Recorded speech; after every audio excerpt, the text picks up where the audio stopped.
Halo Sobat Dena, selamat datang kembali saat ini dengan saya Dr. Ariel Pradipta di Genomic Podcast Show Open Now. Thank you. Kali ini dengan saya ya, Dr. Ariel Pradipta. Saya ada background di imunologi dan di genomics, dan kita bertamu ke tempatnya Dr. Erik Daniel Tenda, PhD, konsultan pulmonologi. Spesialis penyakit dalam, konsultan pulmonologi. Insyaallah. Halo, terima kasih banyak Dr. Arif, Mas. Banyak buat Sobat DNA, betul ya? Betul, Sobat DNA. Ya, saya Erik. Dari tadi udah di sini, nggak? Saya memang kerja di sini, gitu ya. Jadi sekarang kita banyak akan ngobrolin mengenai isu yang lagi hot banget di Jakarta, ya kan? Iya, dok. Maksudnya biar update juga, sambil edukasi, biar yang warawiri beritanya di luar bisa difilter mana yang kira-kira benar, mana yang Setuju, dok. hoax, Apalagi gitu. akhir-akhir ini kan banyak masalah tentang polusi Betul. udara. Dan kita dengar banget mungkin di WhatsApp grup kita masing-masing dan juga dari berita juga membicarakan bahwa ternyata polusi udara ini dampaknya terhadap kesehatan itu kan sangat besar. Ya. Mungkin dokter bisa cerita sedikit ke kita apa saja yang sudah dialami oleh dokter, mungkin perubahan dari jenis jumlah pasien gitu, dok. Iya. Jadi memang sebenarnya kalau misalnya mau ngomong polusi udara, tentu itu bukan satu hal yang baru gitu ya. Iya.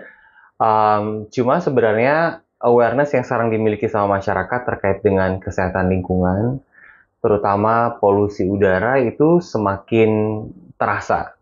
Pasti terasanya karena pasti mereka atau masyarakat ini melihat bahwa ada perubahan yang cukup signifikan yang ada di lingkungan gitu ya, dok. Misalnya kalau dulu mungkin jarak pandang kita kalau misalnya kita nyetir mobil gitu bisa jauh gitu ya. Maksudnya ya jauh itu relatif ya dari orang ke orang. Tapi misalnya ada yang bisa lihat sampai sejauh-jauhnya gitu. Tapi kok sekarang ini nggak bisa kayak gitu, kelihatan kayak berkabut gitu. Karena Indonesia kan bukan negara di 4 musim gitu ya, dok. Jadi berkabut itu is very kayaknya nggak common gitu ya. Nah, apalagi untuk di daerah-daerah yang padat penduduk, kemudian daerah yang banyak pabrik gitu ya, yang memang masih mengeluarkan polutan gitu ya. Maka ya udaranya terlihatnya ya tidak secerah dulu. Gitu. Betul. Dulu bahkan bisa sampai lihat gunung kan. Betul. Apalagi waktu COVID kemarin kan katanya langit-langit biru It's so good ya, betul. Gitu. I mean, it's not bukan so good buat COVID-nya ya, but it's so good about the air quality-nya. Ya. Terus kalau dari keadaan kesehatan sendiri, dok, apa tuh yang terpengaruh yang dokter bisa lihat gitu? Wah, ini kok jadi kayak gini ya gitu. Ya, jadi sebenarnya sih ya itu balik lagi ya. Satu, sangat baik banget buat masyarakat yang kemudian sudah meningkatkan awareness ini, karena tentu bukan cuma jadi part dari Dr. Ariel, dari GSI atau saya ataupun siapapun petugas kesehatan gitu untuk mengedukasi, tapi justru awareness ini datang dari masyarakat itu sendiri, walaupun memang dampak yang dirasakan ya ke masyarakat terlebih dahulu. Nah, menjawab konkret apa yang disampaikan Dr. Ariel itu adalah sekarang lebih banyak pasien yang datang ke kami, ke dokter penyakit dalam paru, dengan keluhan seperti batuk, gitu ya. Batuknya bisa batuk disertai dahak atau tanpa dahak. Kemudian untuk penyakit pasien-pasien dengan penyakit komorbid seperti penyakit paru obstruktif kronik, penyakit asma, apalagi orang usia lanjut gitu ya. Itu yang ada penyakit komorbid tersebut semakin sering mengalami kekambuhan. Nah, memang masih mungkin bisa dipikirkan penyebab yang lain kayak infeksi gitu ya. Misalnya kayak tuberkulosis atau infeksi paru seperti pneumonia. Tapi masih mungkin juga bisa dipikirkan karena polusi. Nah, di mana ternyata banyak studi yang mungkin nanti selama 4-8 jam ke depan kita akan diskusikan gitu ya. Tapi ya itu kurang lebih tren perubahan pasien yang sekarang dirasakan sama kita.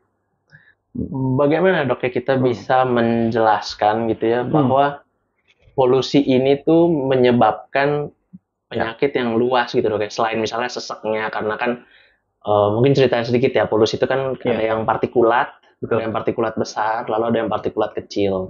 Yang pengaruhnya beda-beda. Kalau partikulat besar tentu mungkin nanti dokter bisa tambahin, misalnya menyumbat pernapasannya, lalu partikulat kecil bisa berefek sampai bahkan ke selnya juga, dan ke DNA di dalam selnya juga gitu. Tapi bagaimana menurut dokter, gimana kita bisa menceritakan bahwa efek ini tuh nyata loh, dari segi sel sampai dari segi batuk sampai ke misalnya nanti infeksi segala gitu. Jadi gimana tuh, dokter? Jadi ya sebenarnya paling pas untuk menjawab ini gitu ya. Walaupun mungkin bisa dijawab langsung bahwa yang sekarang itu ada, yang ditemukan masyarakat atau yang dirasakan sama masyarakat, keluhannya batuk, sesak nafas, atau kekambuhan yang lain terkait dengan gejala di saluran pernafasan dan paru-paru.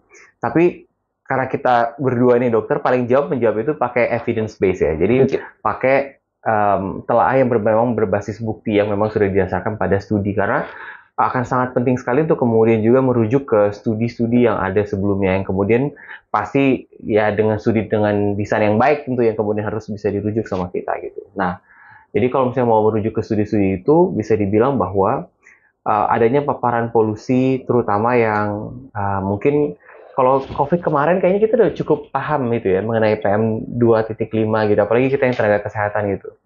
Karena masker yang kemudian pada waktu COVID itu kita gunakan, salah satunya adalah untuk menfiltrasi yang PM 2,5, ya kan? Partikulat matter ya, PM itu partikulat matter, bukan yang lain ya. Yang lain juga apa nggak ngerti. But anyway, so jadi itu adalah partikulat matter 2,5 yang kemudian diharapkan bisa difiltrasi oleh si masker ini. Nah, jadi ketika kemudian si manusia atau kita itu tidak menggunakan penyaring, atau dalam hal ini masker yang bisa yaitu melakukan saringan terhadap PM 2,5, ada juga yang namanya PM 10 gitu ya.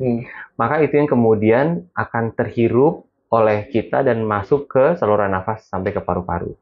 Di banyak studi sudah banyak menyatakan bahwa ada hubungannya antara paparan polusi, ya tentu bukan paparan polusi yang sehari 2 hari gitu ya, tapi paparan polusi tertentu yang kemudian dapat meningkatkan resiko orang mengalami kekambuhan penyakit paru, sampai kemudian ada yang mengkaitkan itu dengan kemungkinan adanya gangguan kardiovaskular maupun yang tadi ya, ini partnya Dr. Ariel nih, mengenai perubahan DNA. Sampai ke dalam sel.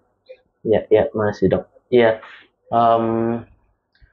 mungkin kalau bisa diceritakan juga sih dok, jadi secara fisik tuh gimana ya, kayak kenapa sih si polusi kan sebenarnya udah ada gitu ya, dari dulu gitu. Tapi bahwa dia lebih pekat itu kita bisa lihatnya dari mana ya dok? Dari pengukuran apa sih gitu dok? Sebenarnya untuk kita lihat.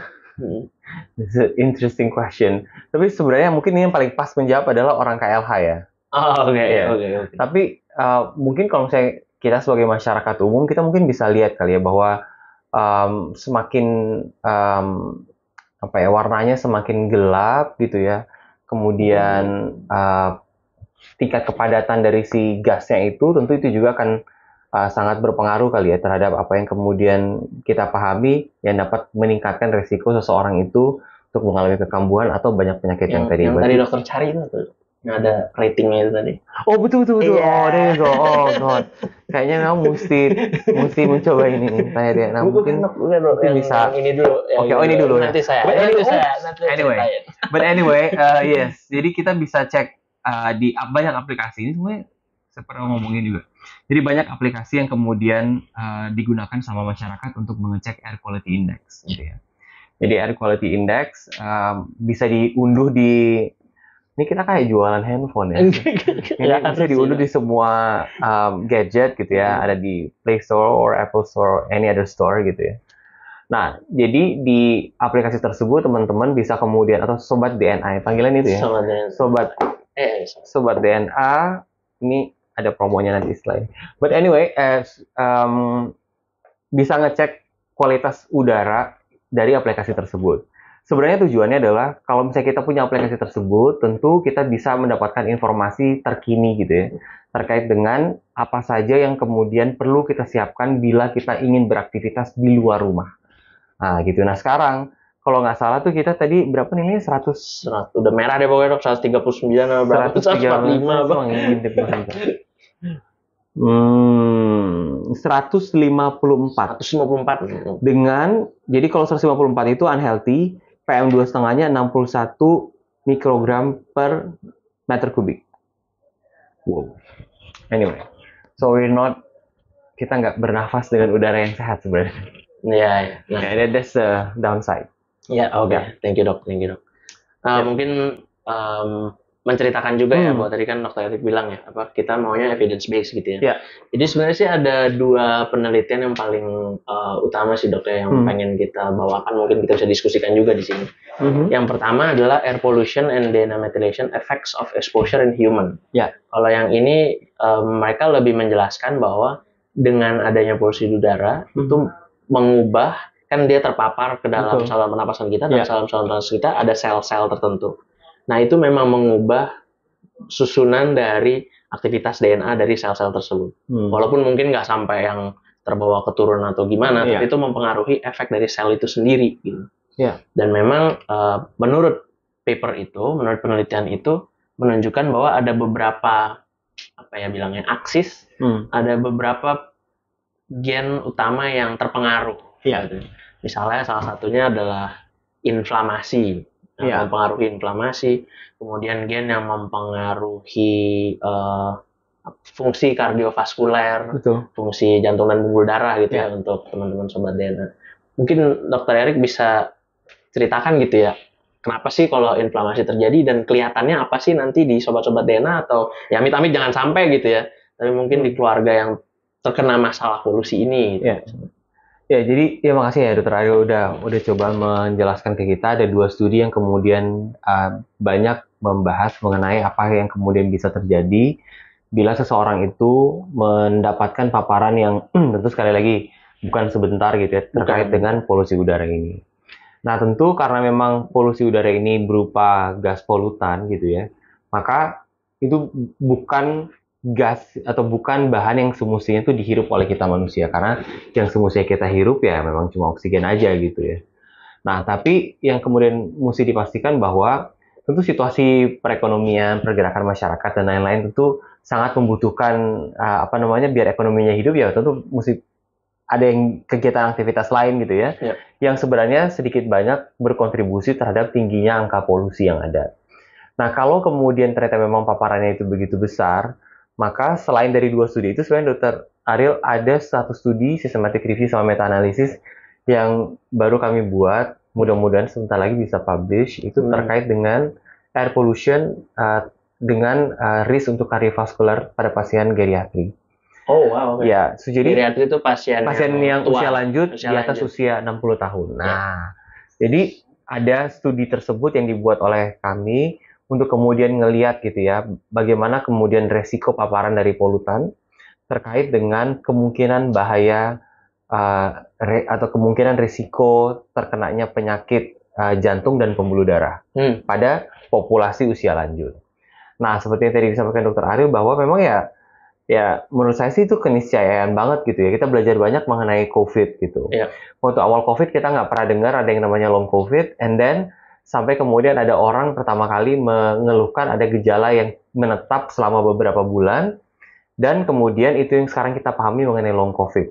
Dan kita juga pahami bahwa ketika orang kena COVID itu, dia juga akan mengalami gejala-gejala, karena memang si virus itu nggak sebenarnya sepenuhnya hilang gitu ya, karena dia ada juga yang kemudian bisa menetap atau ya sifatnya dormant gitu ya di dalam tubuh kita. Nah, kurang lebih efeknya ya kurang lebih mirip-mirip kayak gitu kali ya dok ya, karena paparan yang terlalu lama mengakibatkan adanya inflamasi atau peradangan yang akan berlangsung secara cukup lama juga. Jadi semakin sering dia terpapar, maka peradangan itu kemudian akan semakin banyak gitu, atau semakin tinggi kemungkinannya untuk mengalami peradangan pada pasien gitu ya. Nah, terutama di paru-paru.